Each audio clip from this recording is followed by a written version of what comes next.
कुशपट्टनायक स्मारकी football tournament चतुर्थ दिन में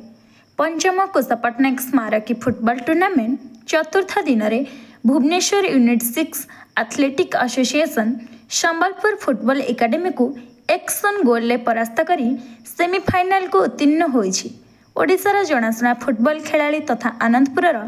पूर्वतन पौर अध्यक्ष कुशपट्टनायक स्मृति उद्देश्य प्रतिवर्ष भली ए वर्ष 10 फेब्रुआरी 16 फेब्रुआरी पर्यंत आनंदपुर स्टाडियम रे आयोजित होइछि। चतुर्थ दिन खेल में आनंदपुर उपजिलापाल फाल्गुनी माझी, क्रीड़ा संसद संपादक नव पट्टनायक, केंद्रीय विद्यालय अध्यक्ष सर्वेश्वर साहू, पूर्वतन पौर अध्यक्ष रामचंद्र साहू प्रमुख अतिथि भाव में जोग देइथिले। आजिर खेल देखा बहु संख्यक क्रीड़ा प्रेमी समागम होइथिला। हमर ए जो आनंदपुर पड़िया जोटि कि हमर एथलेटिक एसोसिएशन सहयोग चली प्रत्येक दिन बहुत भिड़ होची आमर दर्शकों भिड़ चली फील्ड भी आमर बहुत बढ़िया अच्छी बहुत सुंदर चित्ताकर्षक खेल गोटे भातृतार भाव नहीं गोटे बंधुतार भाव नहीं विभिन्न जिलूर प्लेयर मैंने आसिक शांति श्रृंखला सहित खेलटा को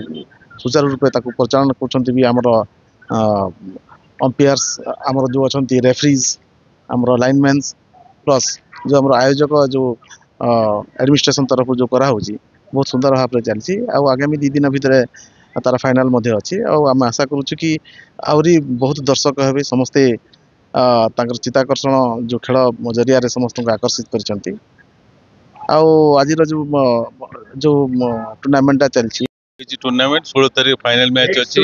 आज लास्ट क्वार्टर फाइनल काली गोटे सेमीफाइनल अच्छी 15 दिन सेमीफाइनल गोटे अच्छी जी जीतव सेमीफाइनल 16 दिन फाइनल हम फाइनल मैच तो आम आनंदपुर समस्त अनुरोध कर फाइनल मैच आसी उपस्थित हुए फाइनल मैच आम सिने तारक मैंने आसुँच तथा आम गेस्ट मैंने आसुँच समस्त उत्साहित करने आनंदपुरवासी अनुरोध कर। Bureau report time TV.